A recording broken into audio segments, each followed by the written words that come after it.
जय श्री राधा, जय श्री कृष्ण। दोस्तों, स्वागत है हमारे प्यारे प्यारे नेट अभ्यर्थियों का, जेआरएफ अभ्यर्थियों का, सेट अभ्यर्थियों का। सभी का अभिनंदन है, स्वागत है। कॉलेज लेक्चरर्स का भी अभिनंदन है। आइए मेरे प्यारे मित्रों, हम इस कक्षा में पढ़ रहे हैं आपके हिंदी साहित्य इतिहास ग्रंथ, साहित्य इतिहास ग्रंथ, या फिर ऐसे कह लीजिए हिंदी साहित्य के इतिहास ग्रंथ। कुल मिलाकर के हिंदी साहित्य की पृष्ठभूमि प्रारंभ हो चुकी है। सर्वप्रथम गारसादी तासी ने इतिहास ग्रंथ लिखा। इससे पहले भी लिखा, लेकिन उनका उद्देश्य हिंदी साहित्य का इतिहास लिखना नहीं था। इसके पश्चात आपके शिव सिंह सरोज लिखा गया। शिव सिंह सेंगर प्रथम भारतीय विद्वान के द्वारा बड़ा महत्वपूर्ण ग्रंथ रहा। परवर्ती कवियों की राह आसान हुई। 1000 कवियों का उन्होंने वर्णन कर दिया। इसके पश्चात the modern vernacular literature of Hindustan का वर्णन मिलता है। इसके पश्चात आपने कल पढ़ा, यानी इससे पूर्व कक्षा में, मिस्र बंधु विनोद। मिस्र बंधु ने लिख दिया, इन्होंने तो खतरनाक लिख दिया। 4591, यानी लगभग 5000 कवियों का परिचय इन्होंने अपने ग्रंथ में दिया। हाँ, अब सोच के देखने की बात इतनी सी है कि इस ग्रंथ से जो परवर्ती हमारे इतिहासकार हैं, उनकी राह बड़ी आसान हो गई होगी। क्यों हो गई होगी? क्योंकि 4000-5000 कवियों का परिचय उनके पास में है, तो वो तो कैसे भी छटनी कर सकते हैं ना अच्छो की। तो अब कुल मिलाकर के इसी श्रेणी के अंतर्गत हमारे पहले लेखक हैं। आइए लिखिए, आज हम पढ़ेंगे आचार्य रामचंद्र शुक्ल। आचार्य रामचंद्र शुक्ल हिंदी साहित्य जगत के महत्वपूर्ण आपके हस्ताक्षर है। इनके जन्म की यदि मैं बात करूं, तो इनका जन्म हुआ है 4 अक्टूबर। ये 4 अक्टूबर 1884 ईस्वी, 1884 ईस्वी। और यदि मैं इनकी मृत्यु की बात करूं, तो मृत्यु है इनकी 2 फरवरी 1941। ये जन्म हुआ है बस्ती जिला, उत्तर प्रदेश में। ये उत्तर प्रदेश। और मृत्यु हुई इनकी वाराणसी, ये भी उत्तर प्रदेश के अंतर्गत ही है, ये ध्यान रखिए। हाँ, तो जन्म इनका आपकी 4 अक्टूबर 1884 ईस्वी के अंतर्गत हुआ है। हाँ, और कहाँ पर हुआ ये आप जानते हैं कि बस्ती जिला, उत्तर प्रदेश में। वैसे हिंदी के अधिकतर विद्वान आपको कहाँ मिलेंगे? वो सारे के सारे आपको यूपी में ही मिलेंगे, ये ध्यान रखिए। इनके पिता जो हैं वो हैं चंद्रबली शुक्ल। इनके पिता है मित्रों चंद्रबली शुक्ल। और इनकी जो माता है, उन माता का नाम है सावित्री देवी। सावित्री देवी, ये इनकी पूजनीय माता और पिताजी हैं। अब ये देखिए, कुल मिलाकर के ये तो व्यक्तिगत जानकारी हो गई। अब इन्होंने जो ग्रंथ लिखा, उस ग्रंथ का नाम है, इन्होंने जो इतिहास ग्रंथ लिखा उसका नाम है हिंदी साहित्य का इतिहास। हिंदी साहित्य का इतिहास ग्रंथ इन्होंने लिखा है। हिंदी साहित्य का इतिहास ग्रंथ इन्होंने लिखा है। इस ग्रंथ का प्रकाशन वर्ष है 1940 ईस्वी। ये देखिए, 1940 से पहले ये 1929 में ही छप गया था, शब्द सागर की भूमिका में। अब लिख लीजिए इसके बारे में, ब्रैकेट के अंतर्गत लिख लीजिए। अच्छा, इसका प्रकाशक भी लिख लीजिए, प्रकाशक कौन है? इसका प्रकाशक है नागरी प्रचारिणी सभा काशी। नागरी प्रचारिणी सभा काशी। काशी, इसका आपके संपादन कार्य किया इन्होंने। अब बात ये आती है, लिखिए ब्रैकेट में, यह ग्रंथ सर्वप्रथम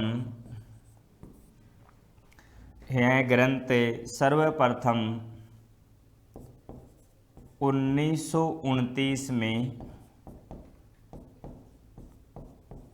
हिंदी शब्द सागर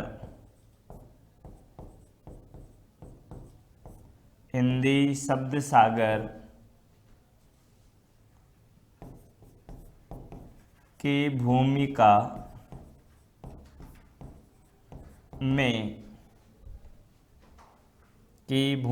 में हिंदी शब्द सागर की भूमिका में हिंदी साहित्य का विकास, हिंदी साहित्य का विकास शीर्षक से लिखा गया था,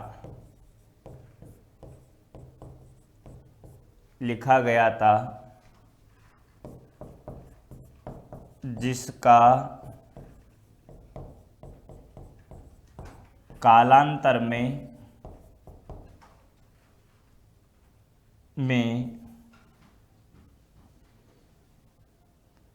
प्रकाशन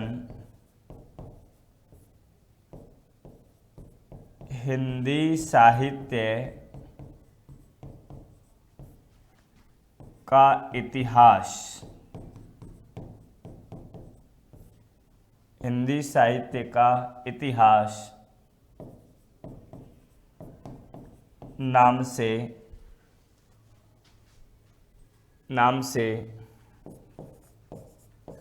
1940 में प्रकाशित हुआ,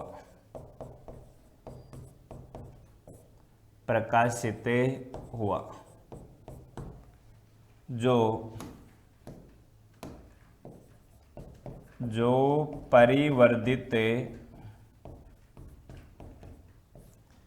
एवं संशोधित संस्करण था,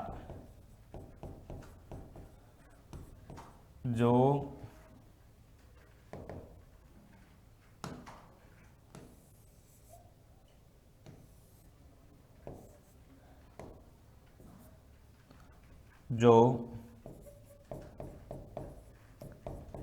शब्द सागर का परिवर्धित एवं संशोधित संस्करण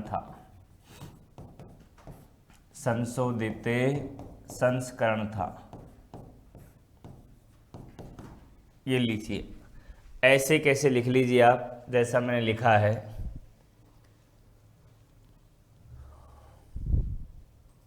जैसा हमने लिखा है वैसे के वैसे आप इसको लिख लीजिए। इसका संशोधित एवं परिवर्धित संस्करण 1940 के अंतर्गत छपा। कुल मिलाकर के बात यह है, यह जो ग्रंथ है सर्वप्रथम 1929 में हिंदी शब्द सागर की भूमिका में हिंदी साहित्य के विकास के नाम से लिखा गया था। कालांतर में इसी का प्रकाशन हिंदी साहित्य के इतिहास के नाम से हो गया और 1940 के अंतर्गत हिंदी शब्द सागर का परिवर्तित संशोधित संस्करण था। ये कुल मिलाकर के बात ही है। आइए, तो मेरे ख्याल से लिख लिया होगा आप सबने। अब इसी के आगे चलते हैं कुछ महत्वपूर्ण बातों के साथ में। लिखिए स्टार लगा करके, हिंदी शब्द सागर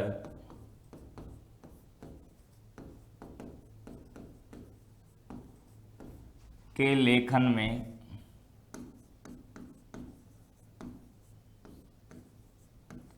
हिंदी शब्द सागर के लेखन में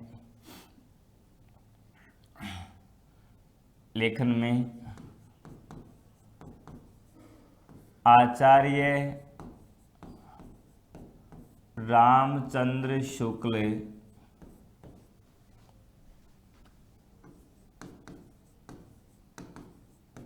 रामचंद्र वर्मा और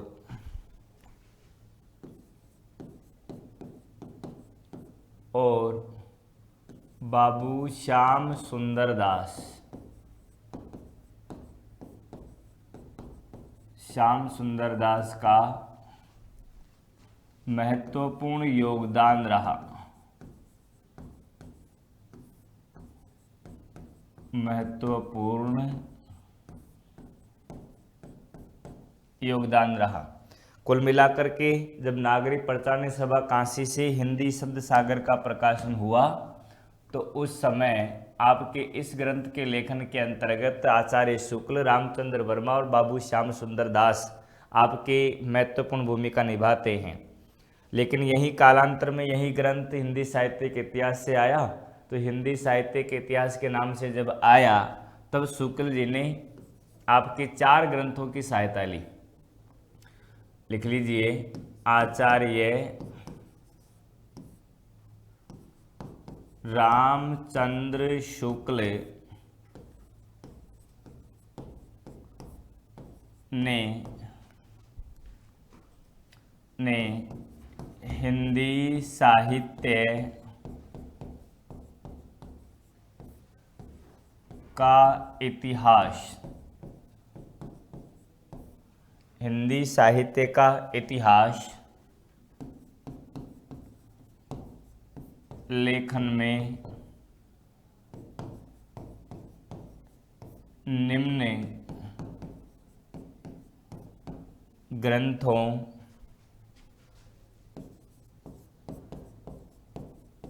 की सहायता ली और इनके लेखकों का शुक्रिया अदा भी किया। उनमें से है पहले नंबर पर मिश्र बंधुओं का, मिश्र बंधु विनोद, मिश्र बंधुओं का मिश्र बंधु विनोद। ऐसे ही है फिर आपके वियोगी हरि,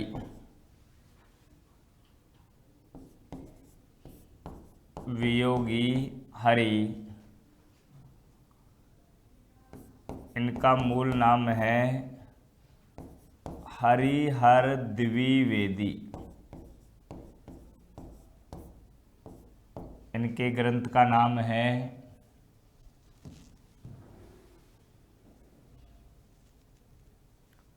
ब्रज माधुरी सार।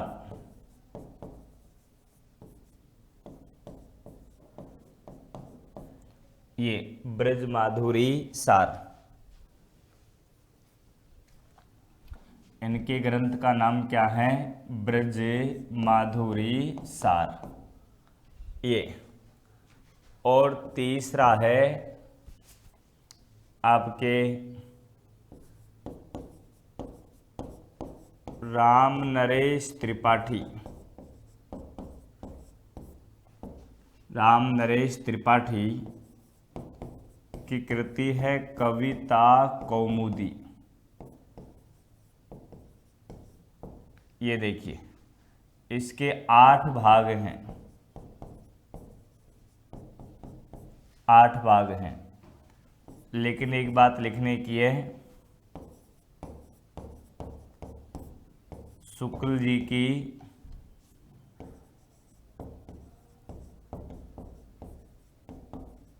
सहायता के समय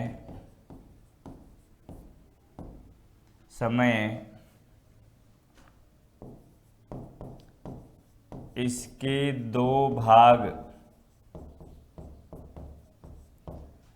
ही प्रकाशित हुए थे।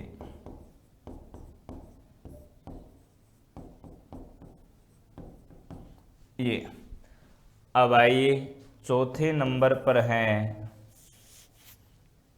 चौथे नंबर पर हैं बाबू श्याम सुंदर दास। बाबू श्याम सुंदर दास की रचना है अच्छा, बाबू श्याम सुंदर दास तो पहले से ही, यानी कि यूँ कह लीजिए कि बड़े महत्वपूर्ण रहे हैं साहित्य जगत के अंतर्गत, क्योंकि नागरिक पटचारणी सभा कांस्य की स्थापना इन्होंने की है और इन्होंने कृति लिखी हिंदी कोविद रत्नमाला, हिंदी कोविद रत्नमाला। ये जितने भी हैं इनका सबका सुप्रयुक्त यानी शुक्रिया अदा किया है, शुक्ल जी ने धन्यवाद कहा है। अब एक कथन इन्होंने लिखा है, वो कथन क्या है? कवियों का परिचयात्मक विवरण मैंने प्राय मिश्र बंधु विनोद से लिया है, मिश्र बंधुओं विनोद से लिया है। ये शुक्ल जी ने कहा है मिश्र बंधु विनोद के लिए। तो कुल मिलाकर के आपके इन ग्रंथों की उपयोगिता बहुत ज़्यादा है और हिंदी शब्द सागर के अंतर्गत तो हमारे रामचंद्र शुक्ल, बाबू श्याम सुंदर दास और रामचंद्र वर्मा, इन सभी ने अपनी सहायता दी। लेकिन जब ये हिंदी साहित्य का इतिहास लेखन करने बैठते हैं तो वहाँ पर आपके इस ग्रंथ के संपादन में इन्होंने 4 ग्रंथों की मुख्य रूप से सहायता ली। अब वो 4 ग्रंथ कौन कौन से हैं? तो मिश्र बंधु, आपके मिश्र बंधु विनोद, आपके ब्रज माधुरी सार, कविता कौमुदी और आपके हिंदी कोविद रत्न माला। ध्यान रखिए, इन सब की सहायता ली। बाबू श्याम सुंदर दास का एक ग्रंथ और हिंदी भाषा और साहित्य, वो भी महत्वपूर्ण है। तो इन ग्रंथों की सहायता लेकर के इन्होंने जो किताब लिखी, उस किताब का नाम है हिंदी साहित्य का इतिहास। अब ये जो ग्रंथ है यानी कि कौन सा? आपके हिंदी साहित्य का इतिहास, यहीं पर लिख देता हूँ। इसमें आपके कवियों की संख्या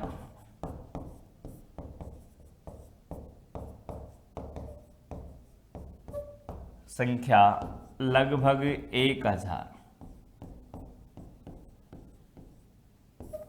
ये ध्यान रखिए। तो लगभग इस ग्रंथ में इन्होंने 1000 कवियों का विवरण दिया। इससे पहले आपके मिश्र बंधुओं की बात आई थी, तो मिश्र बंधुओं ने लगभग 5000 का विवरण दिया।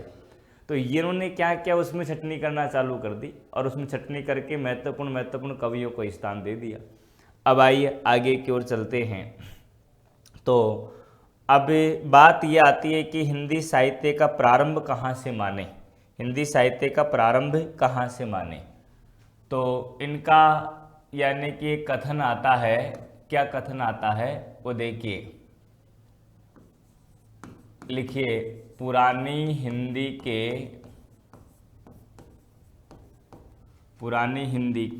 प्राचीन नमूने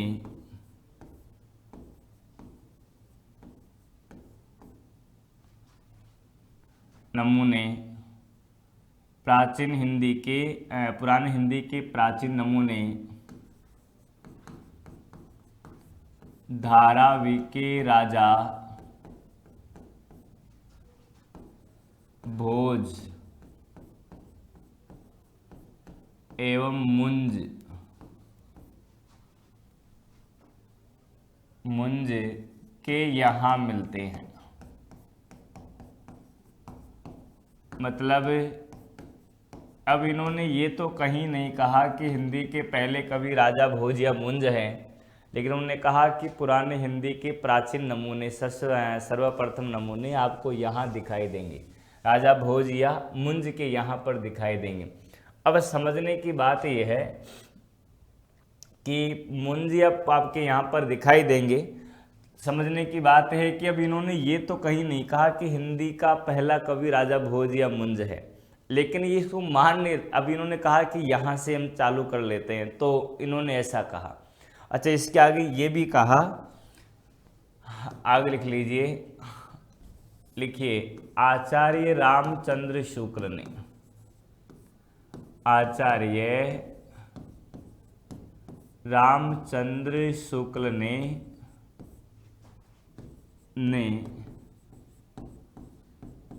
वीर गाथा काल, वीर गाथा काल का समय राजा भोज एवं मुंज के समय से लेकर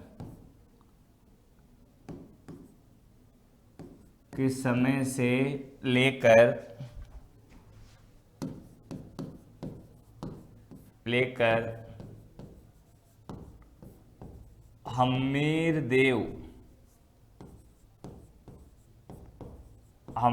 देव चौहान के कुछ समय बाद तक माना है।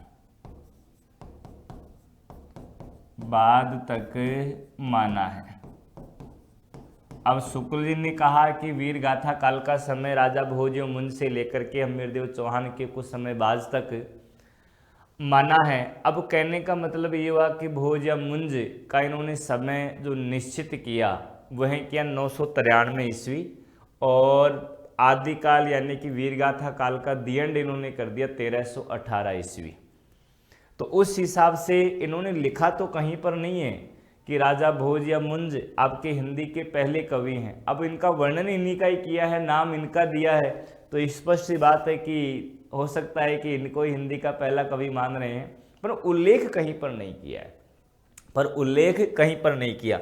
लेकिन आज आए सवाल राजा भोज या मुंज आपके हिंदी के पहला कवि इनको कौन मानता है, तो फिर आपका सीधा सा उत्तर हो जाएगा क्या, कि हमारे आचार्य रामचंद्र शुक्ल। अच्छा, एक नोट डाल के और लिख लीजिए, चंद्रधर शर्मा गुलेरी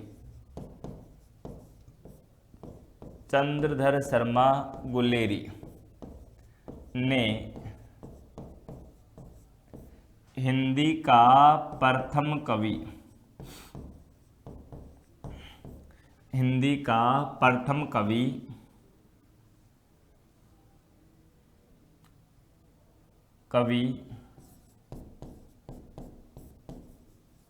राजा मुंज को माना है। ये ध्यान रखना, राजा भोज और मुंज चाचा भतीजे हैं भाई। राजा भोज और मुंज क्या हैं, चाचा भतीजे हैं, ध्यान रखिएगा। तो चंद्रधर शर्मा गुलेरी ने इन्हीं को माना है। अब आइए शुक्ल जी ने ये स्पष्ट बात कही है क्या, लिखिए, आचार्य शुक्ल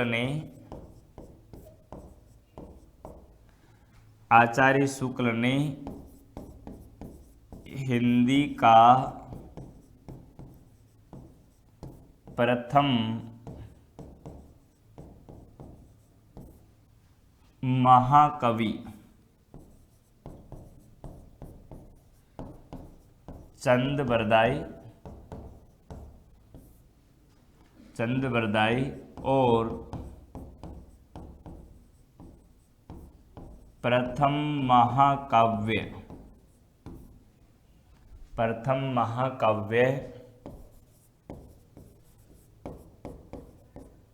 पृथ्वीराज रासो को माना है। अब समझने की बात यह है कि इन्होंने हिंदी का पहला कवि तो किसी को ही नहीं माना, कह दिया कि राजा भोज या मुंज के यहाँ से आपके हिंदी के प्राचीन नमूने प्राप्त होते हैं। तो लेकिन बात यह है कि आचार्य शुक्ल ने प्रथम महाकवि जरूर माना है, और महाकवि किसको कहा है, चंद्रधर शर्मा गुलेरी को कहा है। और इनकी कृति कौन सी है, तो उनकी कृति है आपकी कौन, पृथ्वीराज रासो। ये ध्यान रखिए, हिंदी का पहला कवि इन्होंने इनको माना है। आगे लिख लीजिए,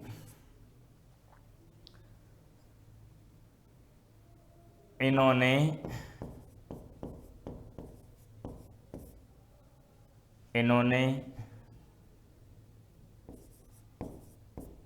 यह ग्रंथ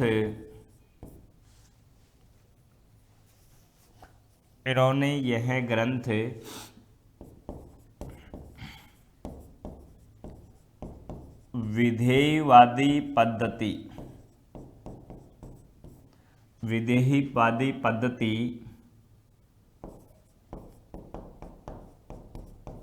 में लिखा। आगे लिख लीजिए, यह पद्धति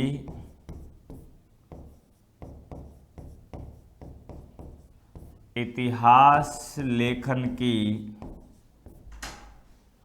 यह पद्धति इतिहास लेखन की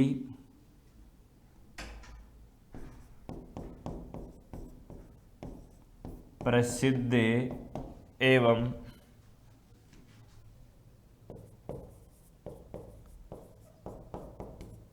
सुव्यवस्थित पद्धति है।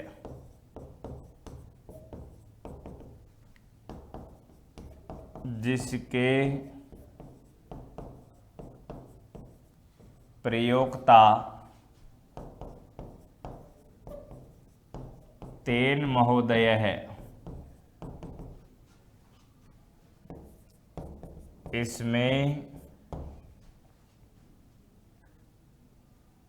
इसमें जाति, वातावरण एवं क्षण विशेष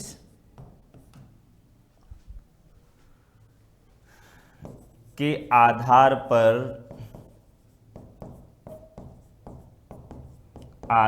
पर लेखन होता है,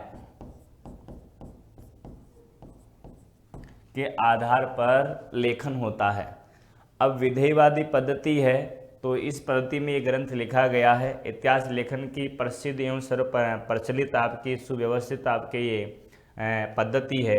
इस पद्धति के प्रयोक्ता प्रवर्तक कौन है? तेन महोदय हैं। और इस ग्रंथ को जब लिखते हैं तो जाति, वातावरण, क्षण विशेष का विशेष रूप से ध्यान रखा जाता है। हाँ, अब समझने की बात यह है कि यहाँ तक तो आप आ गए। इसी के आगे ये और लिख लीजिए,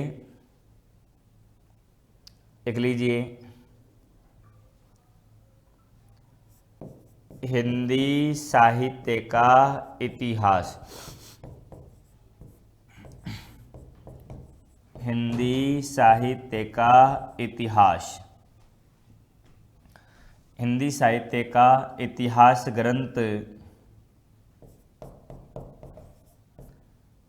हिंदी जगत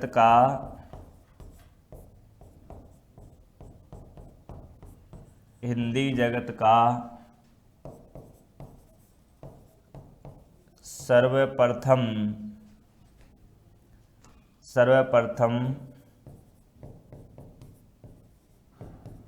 व्यवस्थित एवं मानक ग्रंथ है। सर्वप्रथम व्यवस्थित एवं मानक ग्रंथ है, ये ध्यान रखिए। हिंदी साहित्य जगत का पहला व्यवस्थित और मानक ग्रंथ है। तो इसमें लिख लीजिए आप। यहाँ तक आइए, फिर आगे की ओर चलते हैं। तो आपके हिंदी साहित्य का पहला इतिहास ग्रंथ लिखा किसने? आपके गारसादी ताशी ने। फिर आपके हिंदी लेखक आए, शिव सिंह सेंगर आए। और फिर आपके विज्ञान यानी कि सच्चे अर्थों में हिंदी का पहला ग्रंथ काल विभाजन के आधार पर देखें तो जॉर्ज ग्रेसन वाला। और फिर आपके सम्यक एवं व्यवस्थित रूप से, जिसमें पृष्ठभूमियों को भी आधार बनाया गया, और सम्यक रूप से या फिर बड़ा विस्तार पूर्वक या फिर इतिवृत्तात्मक लेखन के अंतर पहला ग्रंथ आया तो मिश्र बंधु विनोद। लेकिन सुव्यवस्थित और मानक रूप से यदि हम किसी को स्वीकार करते हैं तो हमारा पहला ग्रंथ लिख करके आया आपके कौन सा? हिंदी साहित्य का इतिहास ग्रंथ, ये वाला। और हिंदी साहित्य के इतिहास ग्रंथ को इसी को ही सर्वप्रचलित मानते हैं और इसी ग्रंथ को क्या है? आपके मानक मानते हैं। सुव्यवस्थित ग्रंथ भी इसी को मानते हैं। अब शुक्ल जी ने अच्छा प्रयास किया, मैटर इनको मिल गया, मसाला भी मिल गया। हिंदी आपके नागरिक पटसानी सभा काशी से जुड़े हुए थे, तो वहाँ से जाहिर सी बात है अब ग्रंथ का संपादन भी हो गया। लेकिन अगली बात यह है कि ग्रंथ लिख तो दिया, लेकिन अब बात है कि आलोचना कौन करे इनके ग्रंथ की, क्योंकि सर्वेसरा पद पर तो ये खुद विराजमान नागरिक पटसानी सभा काशी के अंतर्गत। जब इनके पास सब कुछ है तो सबसे बड़ी संस्था से इनका ग्रंथ प्रकाशित हो रहा है, तो आलोचना करने का तो कोई मतलब ही नहीं रह गया। तो कुल मिलाकर आलोचक तो मिले नहीं, आलोचक नहीं मिले तो इनकी कमियां नहीं आई, फिर बाद में जाकर आए तब तक कि अपनी प्रतिष्ठा प्राप्त कर चुका था। और ऐसे भी शुक्ल जी का बहुत अच्छा दृष्टिकोण है। इससे पहले इन्होंने जो ग्रंथ लिखा मिश्र बंधु विनोद ने, तो वो तो उसमें तो आपके लगभग 5000 कवियों, इन्होंने 5000 कवियों में से सबकी छटनी कर दी। आपके लगभग आपके 3500 कवियों को इन्होंने हटा दिया और लगभग 1000 कवियों को ही जो मुख्य कवि हैं उनको ही स्थान दिया। तो एक तरीके से वो एक तो बड़ा विकराल बड़ा बृहत आपके ग्रंथ हो गया, एक छोटा सा ग्रंथ है। तो पढ़ने के अंतर्गत सबके जबान पर मुझे छोटा सा शब्द ही चढ़ा करता है, तो इनका छोटा ग्रंथ था, 1000 कवियों के लिए था, तो इसलिए यह सर्वप्रचलित हो गया, मानक हो गया, व्यवस्थित हो गया। और सबसे अच्छी बात तो इन्होंने ग्रंथ लिखा वो आपके विधेयवादी पद्धति पर लिखा, और विधेयवादी पद्धति सबसे सर्वप्रचलित पद्धति है, मानक पद्धति है, व्यवस्थित पद्धति है, इसलिए इस ग्रंथ की आलोचना करने का कोई बिंदु ही नहीं ठहरता। और सबसे अच्छी बात है कि इन्होंने जो काल विभाजन किया, उसी काल विभाजन को नागरिक प्रचारणी सभा काशी ने ज्यों का त्यों स्वीकार कर लिया और केंद्रीय हिंदी परिषद ने आंशिक परिवर्तन करके स्वीकार कर लिया। आंशिक परिवर्तन का मतलब है कि इन्होंने भक्ति काल और वैदिक काल को अलग अलग खंडों में बांटा, तो उन्होंने आपके मध्य काल के तौर पर ही उसे देखा। कुल मिलाकर के बात यह है, तो कुल मिलाकर के बात यह आई कि इनका जो ये ग्रंथ है यह सर्वप्रचलित हो गया, सर्वसिद्ध हो गया, और आज तक जितने भी ग्रंथ लिखे गए हैं उनमें सब में से मानक ग्रंथ यही माना जाता है। तो इसलिए अब आपके घर के अंतर्गत जब आप पढ़ो तो आपके पास ये ग्रंथ जरूर होना चाहिए। यदि आप हिंदी साहित्य जगत के पाठक हैं, आप हिंदी साहित्य का इतिहास पढ़ रहे हैं, तो आपके पास ये ग्रंथ अवश्य होना चाहिए, ध्यान रखिए। हाँ, अब तो ये समझ लीजिए जब जब शुक्ल जी का नाम आए तब तब आप 51 तोपों की सलामी जरूर दे लो। हाँ, ये समझ ली, क्योंकि आदमी ही ऐसा है। हाँ, और इन्होंने इतना अच्छा काम किया कि हिंदी साहित्य जगत के लिए सुगम रास्ता तैयार कर दिया। जो दुर्गम रास्ता था, पता नहीं था कि क्या लिखना है क्या नहीं लिखना है, लेकिन इन्होंने तो उसकी रूपरेखा ही ढाल दी और उस रूपरेखा को बड़ा अच्छा बना दिया, सरल बना दिया। आइए तो इसी के आगे की ओर चलते हैं। तो लिखिए लिखिए अगला बिंदु, आचार्य रामचंद्र शुक्ल ने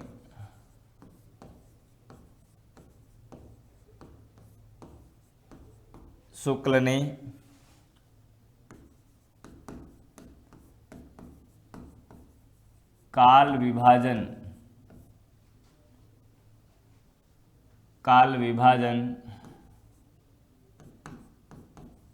हिंदी काल विभाजन 4 खंडों में किया।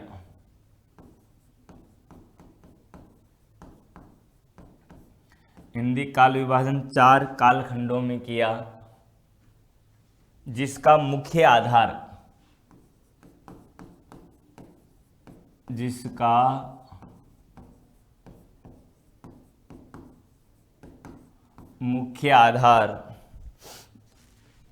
जिसका मुख्य आधार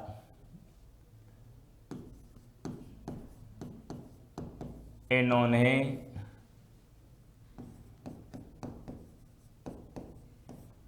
ग्रंथों की प्रसिद्धि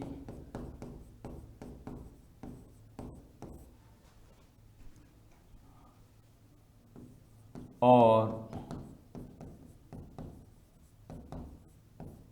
प्रधान प्रवृत्ति को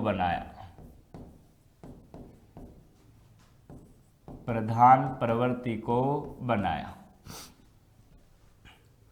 अब आगे लिख लीजिए। अब इन्होंने ग्रंथ लेखन के अंतर्गत काल विभाजन में इनका सहायता लिए, इसलिए इनका ग्रंथ श्रेष्ठ है, प्रवृत्ति और ग्रंथों की प्रसिद्धि। आगे लिख लीजिए,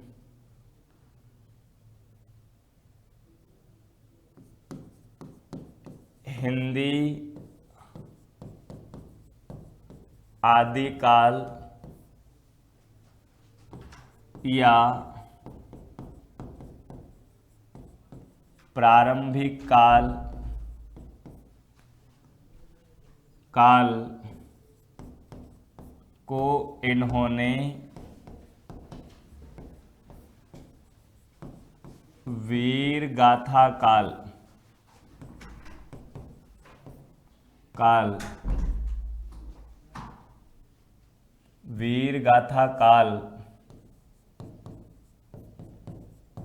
नाम दिया।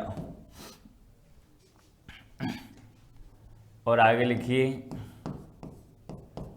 वीर गाथा काल नामकरण में, वीर गाथा काल नामकरण में इन्होंने 12 ग्रंथों की सहायता ली, 12 ग्रंथों की सहायता ली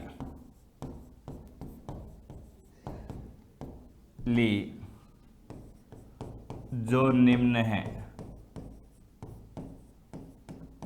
ये देखिए अब वो कौन कौन से हैं,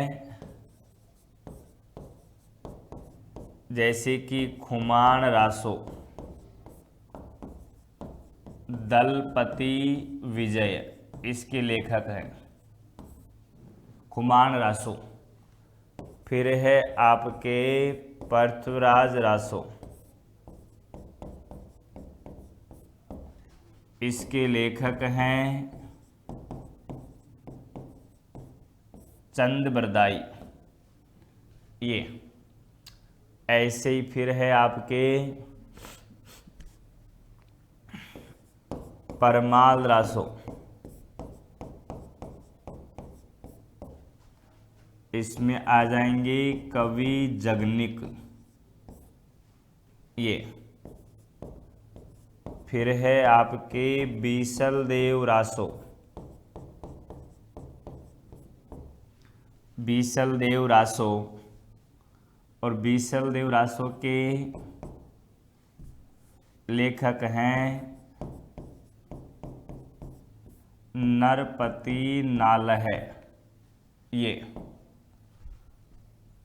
और फिर है पहेलियाँ, पहेलियाँ किसकी, अमीर खुसरो की। और फिर है पदावली, पदावली किसकी, विद्यापति की। और फिर है आपके ये जयचंद्र प्रकाश, और ऐसा एक नाम ये भी लिख लीजिए जय मयंक जस चंद्रिका। जयचंद्र प्रकाश तो है भट्ट केदार की, और जय मयंक जस चंद्रिका है मधुकर कवि की, मधुकर कवि, जय मयंक जस चंद्रिका। और इसी के आगे की ओर जय मयंक जस चंद्रिका मधुकर कवि। फिर आपके है विद्यापति की कीर्तिलता और कीर्ति पताका, ये दोनों विद्यापति की हैं। पदावली पहले लिख दी, विद्यापति। और फिर है आपके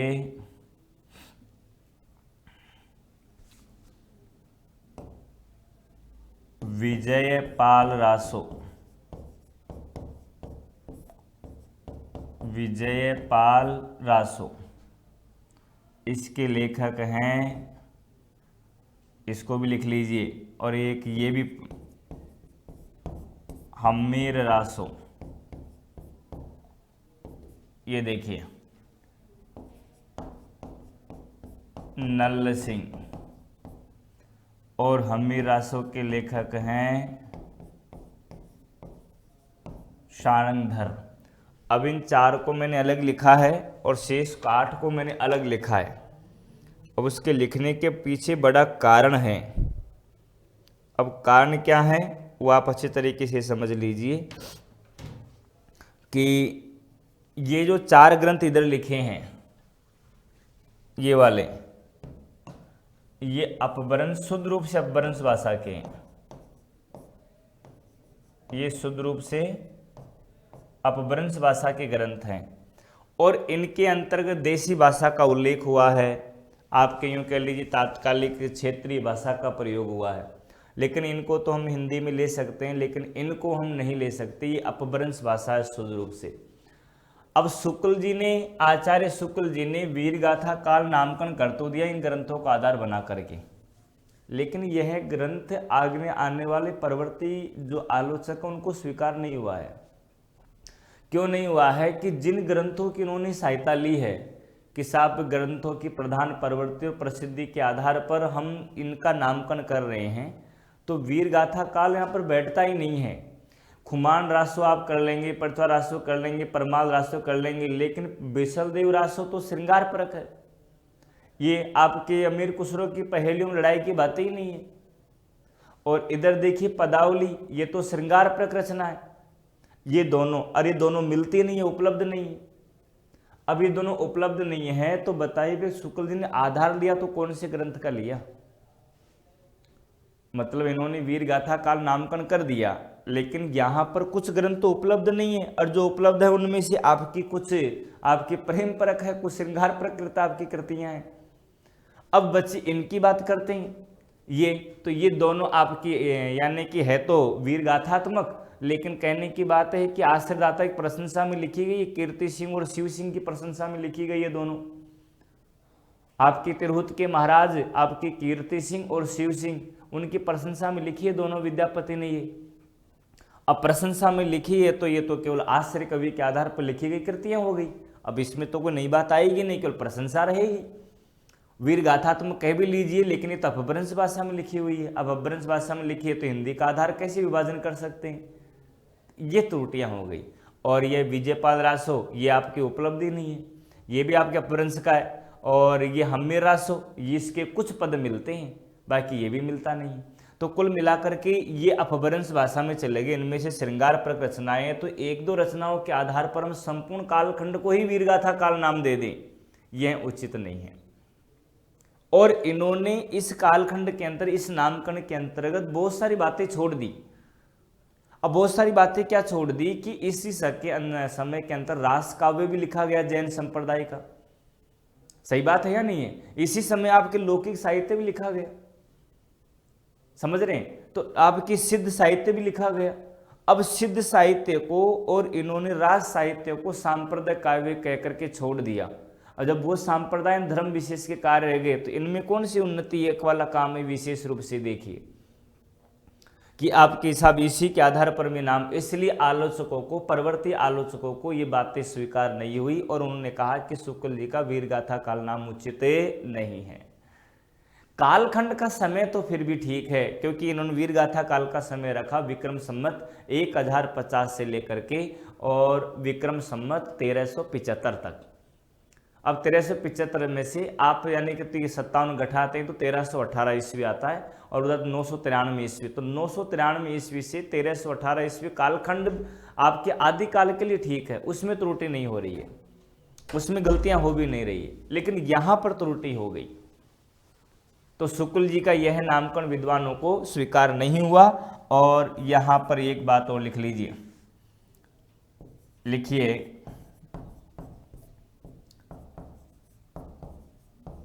शुक्ल जी ने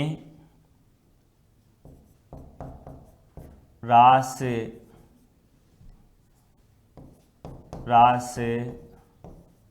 सिद्ध काव्य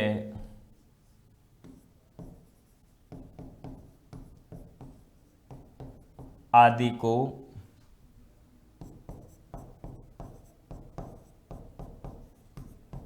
सांप्रदायिक काव्य कहकर, काव्य कहा, लिख ली शॉर्टकट में हो जाएगा, सांप्रदायिक काव्य कहा, यानी कि धर्म विशेष के कार्य हैं, काव्य हैं, सांप्रदायिक काव्य कहा और उनको मुख्य स्थान दिया ही नहीं। अब आइए लिखिए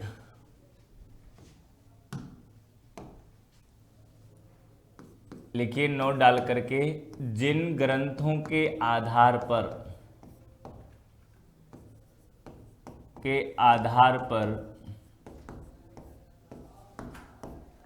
आधार पर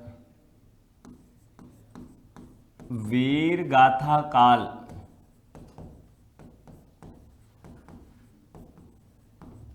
नामकरण हुआ,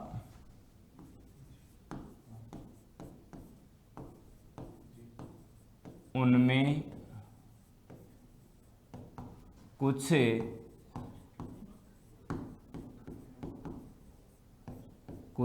अनुपलब्ध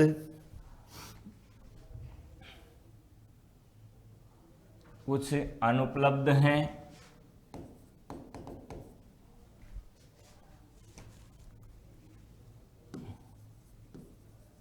कुछ अपभ्रंश में लिखे हैं और कुछ अपभ्रंश में लिखें, कुछ श्रृंगार परक है और साथ ही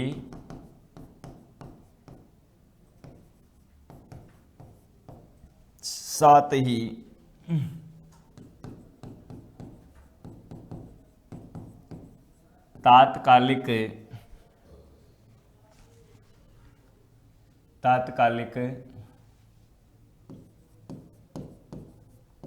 अन्य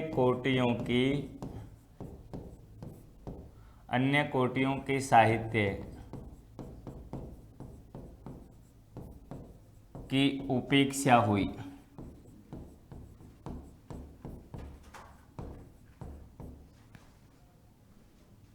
इसलिए यह नाम अनुपयुक्त है। ये लीजिए सर। तो ये कथा कहानी हो गई।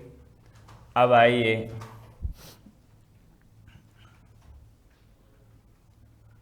लिखिए, आचार्य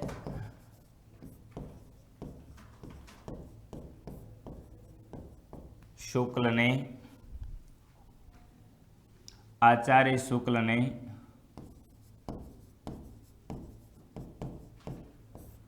मध्यकाल को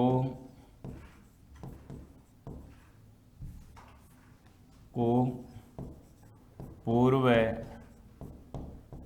एवं उत्तर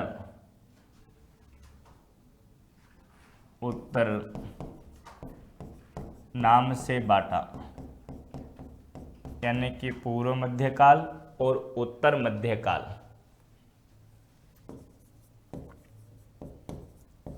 भक्ति काल को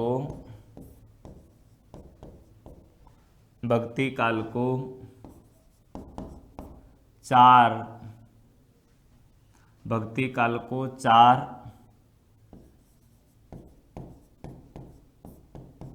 खंडों में विभाजित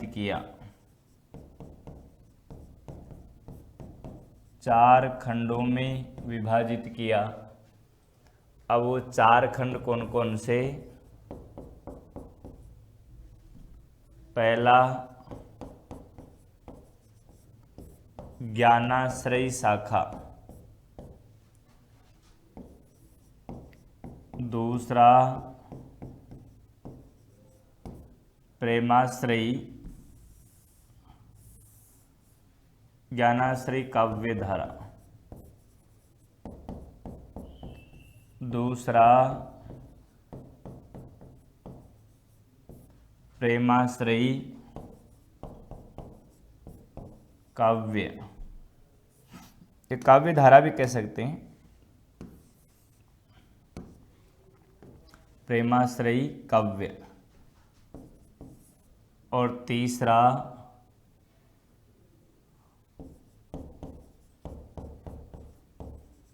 रामाश्रयी काव्य। और चौथा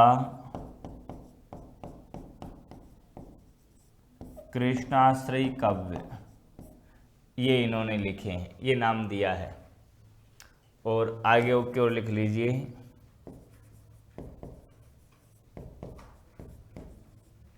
आधुनिक काल को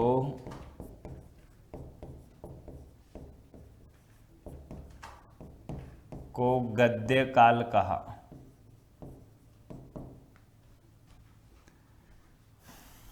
आधुनिक काल को गद्य काल कहा। आचार्य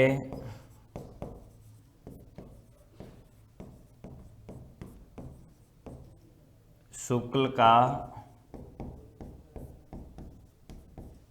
काल विभाजन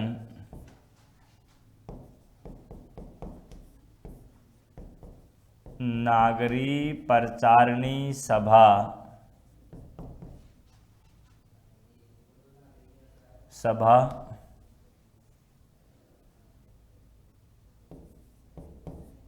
को स्वीकार हुआ और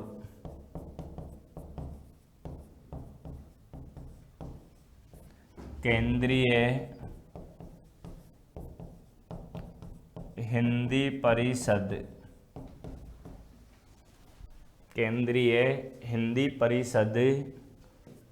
को स्वीकार हुआ। ये तो ये शुक्ल जी के काल विभाजन को ज्यों को त्यों रूप से आपके स्वीकार कर लिया गया, आपके कोई किंतु परंतु नहीं हुआ। और इसी के साथ में शुक्ल जी की महत्वपूर्ण जो बातें थी वो लगभग आपकी पूरी हो गई है। अब आइए कुछ आगे की ओर, मेरे ख्याल से आपने लिख भी लिया होगा। हाँ,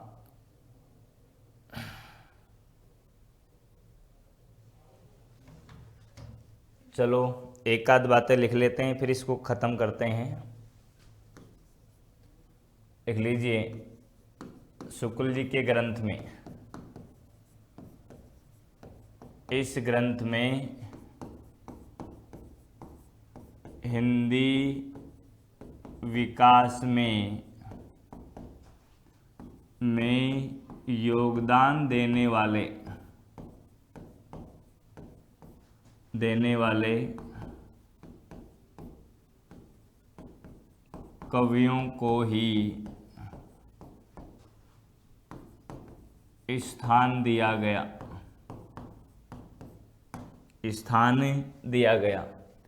अपॉइंट मतलब इसके अंतर फालतू का जो हम पहले पढ़ के आए 4000 5000, उनका यहाँ पर कोई मतलब नहीं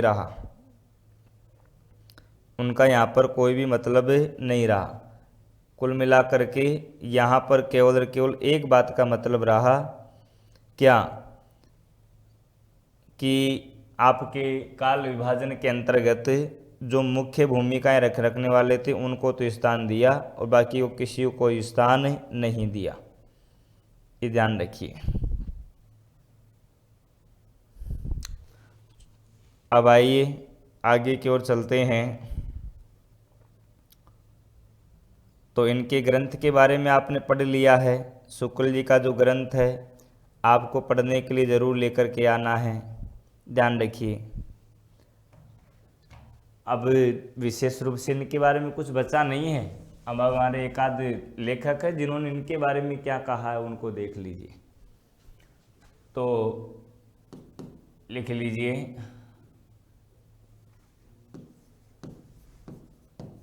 शुक्ल जी ने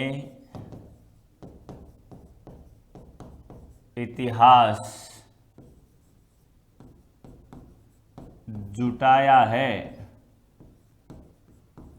जगाया नहीं।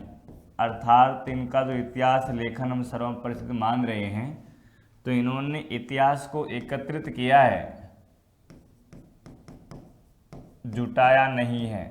जुटाया है, एकत्रित किया है, आपके जगाया नहीं। जैनेन्द्र का कथन है, जैनेन्द्र कुमार। और ऐसा एक और लिख लीजिए,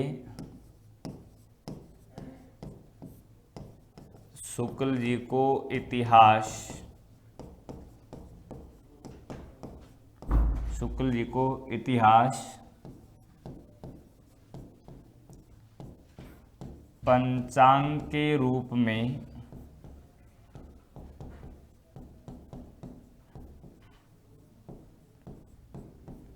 प्राप्त हुआ है। शुक्ल जी को इतिहास पंचांग के रूप में प्राप्त हुआ है और ये कहना है डॉक्टर नामवर सिंह का। ये देखिए, अब इनकी अन्य रचनाओं में बात करें तो वैसे यहाँ पर लिख नहीं रहे हैं, हल्का हल्का सा याद रख लीजिए। जैसे इनकी रचनाएं हैं मधु स्रोत, इनका निबंध है आपके चिंतामणि, 4 खंड हैं इसके, चिंतामणि के 4 खंड हैं।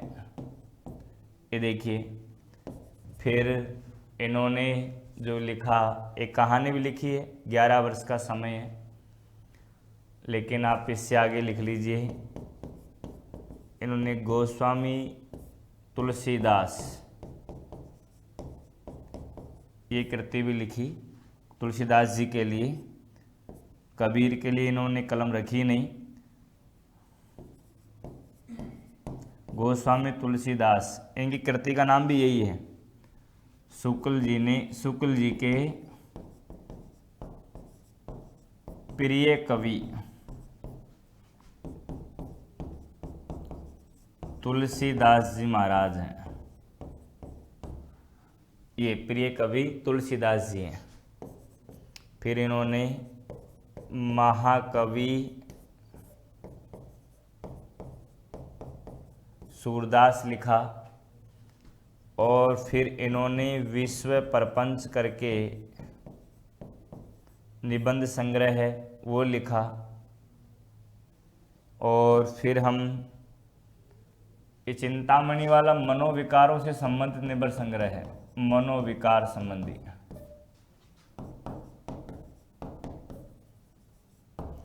और विश्व प्रपंच मधु स्रोत आ ही गया। फिर आपके कहें तो इन्होंने जायसी ग्रंथावली का संपादन किया,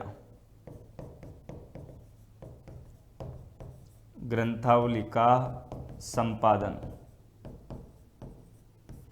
और फिर इन्होंने नागरी प्रचारणी सभा, नागरी प्रचारणी सभा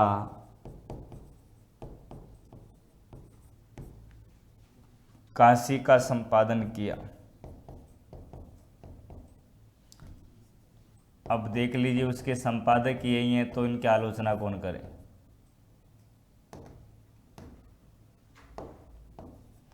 ये देख लीजिए। चलो, तो इनके बारे में जो महत्वपूर्ण जानकारियाँ थी वो सारी की सारी पूरी हो गई है। अच्छा, इन्होंने एक बात और लिख लीजिए, पुरानी हिंदी को इन्होंने प्राकृताभास हिंदी कहा है। लिख लीजिए, इन्होंने पुरानी हिंदी, इन्होंने पुरानी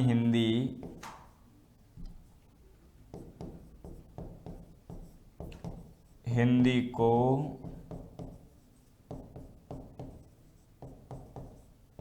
प्राकृताभास हिंदी कहा। और पुरानी हिंदी नाम देने वाले हैं सर्वप्रथम चंद्रधर शर्मा गुलेरी।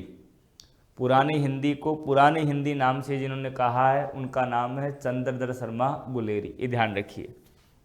चलो आइए, तो हमारी बहुत सारी बातें इसमें हो चुकी है।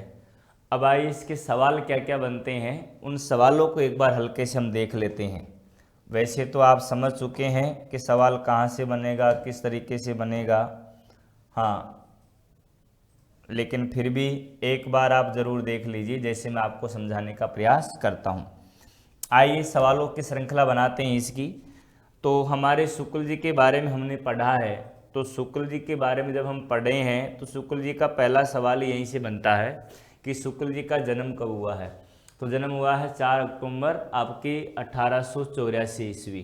यदि यही बात विक्रम संवत में आए तो विक्रम संवत में आएंगी यही बात, तो इसका विक्रम संवत क्या निकल के आएगा, विक्रम संवत आपके 1941। ध्यान रखिए, अब 1941 में ही जन्म है, 1941 में ही मृत्यु है। समझने की बात क्या है कि जन्म विक्रम संवत में है, मृत्यु ईस्वी में है, क्योंकि ईस्वी और आपके विक्रम संवत के अंतर्गत 57 वर्ष का अंतर होता है। ध्यान रखिए, विक्रमी संवत में और आपके यानी कि किसमें, आपके ईस्वी सन में आपके 57 वर्ष का अंतर होता है। अब ये 57 वर्ष जिए हैं, अब 1941 में या तो इनको जन्मा लो या मार लो, तो विक्रम संवत कहोगे तो जन्म जाएंगे और आपके विक्रम संवत ईस्वी कहोगे तो मर जाएंगे, इतना सा ही फर्क है। 41 याद रख लीजिए आप, इसी में काम हो जाएगा। और मृत्यु की बात कहेंगे तो मृत्यु है इनकी विक्रम संवत। अब इसमें 57 जोड़ लीजिए, जब आप इनमें 57 जोड़ेंगे तो हमारे क्या आएंगे, 57 जोड़ने पर तो यहाँ पर तो 8, हाँ इसी में 57 जोड़ लीजिए, इसी के अंतर्गत अपने आप पता लग जाएगा। तो यहाँ पर तो 8 और यहाँ पर क्या है, आपके 4 में 5 जोड़ेंगे तो 9, तो ये हो जाएगा आपके 1998। ये देखिए विक्रम संवत क्या है, 1998। 1998 में इनकी मृत्यु हो जाएगी। तो कुल मिलाकर के मृत्यु का ऐसे याद रखो तो ऐसे याद रख लो, ऐसे नहीं रखो तो ऐसे रख लीजिए जैसे आपको, क्योंकि ईस्वी और आपके विक्रम संवत में 57 वर्ष का अंतर होता है, ध्यान रखिए। तो यहाँ पर आप 57 जोड़ लेंगे 84 में, तो आपको कोई समस्या नहीं है। 84 के अंतर्गत 57 जोड़ दो, 41 ही आएगा। देखो 7 और 4 11, 1 और ये 1 8 5 13 है और 1 14 है, ये देखिए। तो ये क्या हो गए 1941। तो 1941 में तो विक्रम संवत में जन्म और ईस्वी में मृत्यु हो जाती है। तो ईस्वी विक्रम संवत याद करो तो 57 इसमें जोड़ दो, तो 7 और 1 8 और 5 और 4 कितने हो गए 9, तो विक्रम संवत 1998। क्योंकि इन्होंने का काल विभाजन विक्रम संवत में किया, ये सोच लिखा ही नहीं है कहीं पर भी, ध्यान रखिए। अच्छा एक बात और लिखनी थी इन्हीं के बारे में, वो उसी को भी नोट कर लीजिए। हाँ, और वो कहाँ लिखाया मैंने, वीरगाथा काल,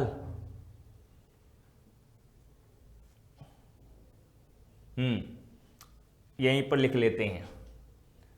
तो आचार्य शुक्ल ने काल विभाजन 4 खंडों में किया। आदिकाल या प्रारंभिक काल को वीरगाथा काल कहा, और इसमें लिख लीजिए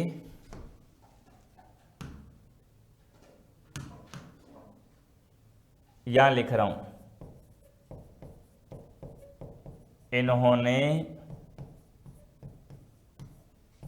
हिंदी वीरगाथा काल या हिंदी का आरंभ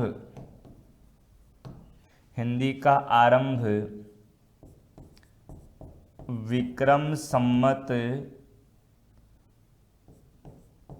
1050 यानी 993 ईस्वी से माना है। ये देखिए, तो वीरगाथा काल को यहाँ से प्रारंभ कर लिया है इन्होंने। अब आओ चलो इसको नोट कर लीजिए, लास्ट में लिख लो, कोई फर्क नहीं पड़ रहा है ना, लास्ट में लिख लीजिए आप। तो इन्होंने हिंदी वीरगाथा काल या फिर हिंदी का आरंभ विक्रम संवत 1050 ईस्वी में कहेंगे तो 993 ईस्वी, विक्रम संवत में से 57 घटाने पर ईस्वी आता है, ध्यान रखिए। तो ईस्वी कहो तो 993 और विक्रम संवत कहो तो 1050 से माना है। आइए तब इनके सवालों को देखते हैं। इनके पिता का नाम है चंद्रबली शुक्ल और माता का नाम क्या है, वो सावित्री देवी है। ये देखिए इनके आपके यानी कि उत्पन्न हुए हैं ये। यानी किस ग्रंथ में कवियों की संख्या लगभग 1000 के आसपास है।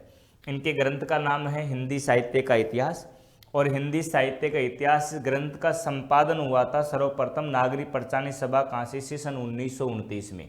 कब हुआ था, 1929 में। हिंदी साहित्य का इतिहास ग्रंथ है वह सन 1929 में हिंदी शब्द सागर की भूमिका में हिंदी साहित्य का विकास शीर्षक से लिखा गया था। हिंदी शब्द सागर की भूमिका में, ध्यान रखिए। तो हिंदी शब्द सागर ही क्या है, हिंदी साहित्य का इतिहास है, ध्यान रखिए। तो हिंदी साहित्य का विकास ही इतिहास बन गया और भूमिका उसी की है हिंदी शब्द सागर की। तो हिंदी शब्द सागर का प्रकाशन 1929 में हुआ था, इसलिए हिंदी साहित्य का इतिहास भी आपके क्या माना जाता है, 1929 ही माना जाता है। अब इसका संशोधित परिवर्तित संस्करण आया था 1940 के अंतर्गत, जिसमें हिंदी साहित्य का इतिहास ही नाम था, यानी जो विकास था वह इतिहास पर आ गया है, ये ध्यान रखिए। अब आगे की ओर चलिए। हिंदी शब्द सागर के लेखन में आचार्य शुक्ल और रामचंद्र वर्मा और आपकी बाबू श्याम सुंदर दास का महत्वपूर्ण योगदान रहा, यानी कि हिंदी शब्द सागर को लिखने के अंतर्गत ये लेखक मुख्य थे। कौन कौन, शुक्ल जी हो गए, रामचंद्र वर्मा हो गए, बाबू श्याम सुंदर दास हो गए। अब इसी के आगे देखते हैं कि इन्होंने जब ग्रंथ लिखा तो उस ग्रंथ के अंतर्गत हिंदी साहित्य के इतिहास में आपके कुछ ग्रंथों की सहायता ली और उनके जो लेखक थे उनका इन्होंने धन्यवाद भी ज्ञापित किया। अब वो कौन कौन से हैं, हाँ, तो वो है हमारे मिश्र बंधु विनोद के आपके, यानी कि लेखक कौन, मिश्र बंधु। ऐसे ब्रज माधुरी सार किनका है, वियोगी हरि। कविता कौमुदी कितने, रामनरेश त्रिपाठी की। और हिंदी कविता रत्नमाला बाबू श्याम सुंदर दास, इनकी इन्होंने सहायता ली और इनका इन्होंने धन्यवाद भी किया, हाँ। और फिर जाके इन्होंने लिखा और आपकी स्पष्ट कहा भी है कि कवियों के परिचयात्मक विवरण मैंने बहुधा आपके किससे लिए हैं, आपके मिश्र बंधु विनोद से ही लिए हैं, हाँ। और ये जो कविता कौमुदी है इसके 8 भाग हैं, लेकिन जब शुक्ल जी ग्रंथ लिख रहे थे तब तक इनके 2 भागों का ही प्रकाशन हुआ था, हाँ। आइए आगे की ओर चलते हैं। इन्होंने कहा है कि पुराने हिंदी के प्राचीन नमूने राजा भोज, ये चाचा भतीजे हैं, भतीजे हैं, राजा भोज मुंज के यहाँ मिलते हैं। तो उन्होंने इस दृष्टिकोण से राजा भोज या मुंज को हम हिंदी का पहला कवि मान सकते हैं इनकी नज़र में, लेकिन लिखा नहीं इन्होंने कहीं पर भी कि राजा भोज या मुंज हिंदी के पहले कवि हैं, मान सकते हैं इस लाइन के आधार पर। आपके इन्होंने कहा कि वीरगाथा काल राजा भोज मुंज के समय से लेकर के आपके हम्मीरदेव चौहान के समय तक कुछ बात तक माना जा सकता है। चंद्र शर्मा गुलेरी ने आपके राजा मुंज को पहला कवि स्वीकार किया हिंदी का, और इन्होंने शुक्ल जी ने हिंदी का प्रथम महाकवि किसको स्वीकार किया, चंद्र बरदाई को। और प्रथम महाकाव्य किसको माना है, पृथ्वीराज रासो को। एक बात अलग है कि इन्होंने पृथ्वीराज रासो को जाली ग्रंथ कहा था, हाँ। आपकी जब पृथ्वीराज विजय जयानक की मिल गई थी तब इन्होंने उस ग्रंथ के आधार बना करके इन्होंने इसको क्या कहा, आपके जयानक यानी जाली ग्रंथ कह दिया। इनसे पहले कह दिया था डॉक्टर बोलर ने 1875 में। तो यह ग्रंथ विधेयवादी पद्धति पर, कौन सी पद्धति पर लिखा गया है, हिंदी साहित्य के इतिहास तो विधेयवादी पद्धति पर लिखा गया है। और यह ग्रंथ आपके यानी कि प्रसिद्ध है, मानक है, सबसे अच्छा है, क्योंकि विधेयवादी पद्धति पर लिखा गया है। विधेयवादी पद्धति के आपके जनक है तेन महोदय, और इस पद्धति में जाति वातावरण क्षण विशेष का विशेष ध्यान रखा जाता है। हिंदी साहित्य इतिहास जगत का आपके सर्वप्रथम व्यवस्थित मानक और सर्वप्रसिद्ध जो ग्रंथ है वह कौन है, वह आपके हिंदी साहित्य का इतिहास ग्रंथ है। वह कौन है, आपका हिंदी साहित्य का इतिहास ग्रंथ है, ये ध्यान रखिए, हाँ। आगे की ओर देखते हैं। अब देखिए इन्होंने जो काल विभाजन किया, हिंदी साहित्य काल विभाजन, वो 4 खंडों में किया। कितने खंडों में, 4 में। उन 4 खंडों में जब इन्होंने काल विभाजन किया तो उसमें इन्होंने साहित्याली ग्रंथों की प्रसिद्धि और प्रधान प्रवृत्ति के आधार पर काल विभाजन किया है, प्रवृत्ति और इसके आधार पर। तो इन्होंने आदिकाल या प्रारंभिक काल को वीरगाथा काल नाम दिया। जो मिश्र बंधुओं ने आरंभिक काल कहा था उनको ही इन्होंने क्या कहा, आपके यानी वीरगाथा काल नाम दिया। अब सवाल आएगा परीक्षा के अंदर कि वीरगाथा काल नाम किसका है, तो आदिकाल का। आदिकाल को किसने कहा है, वीरगाथा काल ने। अब ये जो वीरगाथा काल लिया, इस ग्रंथ में उन्होंने 12 ग्रंथों की सहायता ली। अब उनमें से ये कौन कौन से हैं, पृथ्वीराज खुमान रासो दलपति विजय, पृथ्वीराज रासो चंद्र बरदाई, प्रमाल रासो जगनिक बिसल देव रासो नरपति नाल है पहेलिया, अमीर खुसरो पदावली विद्यापति, जयचंद्र प्रकाश भट्ट केदार, जय मयंक जस चंद्रिका मधुकर कवि, कीर्ति लता विद्यापति, कीर्ति पताका विद्यापति विजयपाल रासो नल्ल सिंह, हमीर रासो सारंगधर। इनमें से कुछ अपभ्रंश की कृतियां हैं, कुछ आपके उपलब्ध नहीं है, कुछ श्रृंगार परक है, तो ये नाम बड़ा अनुपयुक्त होता है। और शुक्ल जी ने वीरगाथा काल नाम रख तो दिया, लेकिन शेष काव्य की बड़ी उपेक्षा की। उस समय जैन साहित्य लिखा गया था, उसकी भी उपेक्षा इन्होंने कर दी, और उसी समय आपके यानी कि सिद्ध साहित्य भी लिखा गया था, उसकी भी उपेक्षा कर दी। जबकि हिंदी के पहले कवि सर्वमान्य मतानुसार सरहपा स्वीकृत हुए हैं। इन्होंने वीरगाथा काल का यानी कि प्रारंभ, या फिर कह लीजिए हिंदी के आदिकाल का प्रारंभ, या फिर हिंदी का प्रारंभ 993 ईस्वी यानी कि विक्रम संवत 1050 से माना है। ध्यान रखिए। आगे की ओर चलते हैं।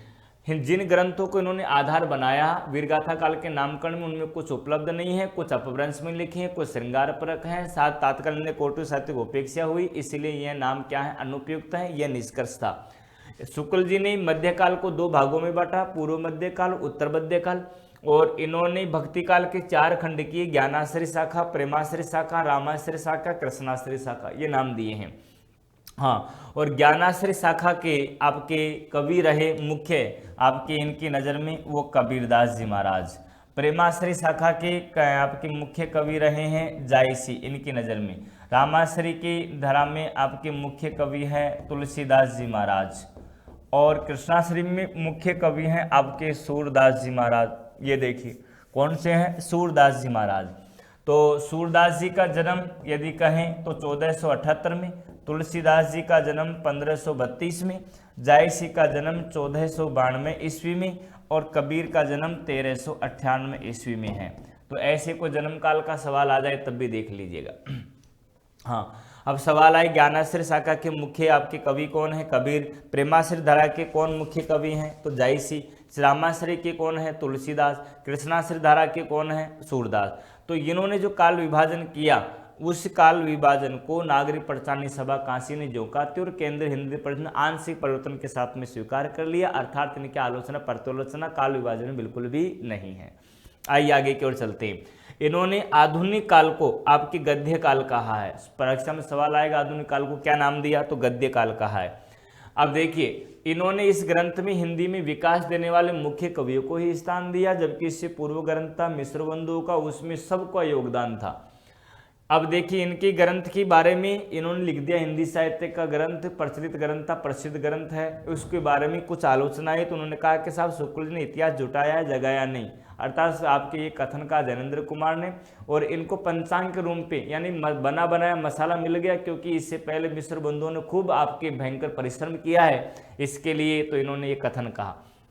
इनकी मुख्य रचनाओं में मधुस्रोत है, चिंतामणि, ये मनोविकार संबंधी निबंध इसी में ही है। गोस्वामी तुलसीदास जी का संपादन किया। गोस्वामी तुलसीदास जी शुक्ल जी के प्रिय कवि हैं, ध्यान रखिए। महाकवि सूरदास, कृष्णाश्रय धारा में प्रिय कवि सूरदास जी हैं। विश्व प्रपंच संग्रह लिखा है इन्होंने। जायसी ग्रंथावली का संपादन किया। नागरिक पंचानी सभा काशी का किया है। 11 वर्ष का समय इनकी कहानी भी है। हाँ, और इन्होंने पुरानी हिंदी को प्राकृताभास हिंदी कहके कहा था, यानी प्राकृताभास हिंदी कहके स्वीकार किया था, ये ध्यान रखिए।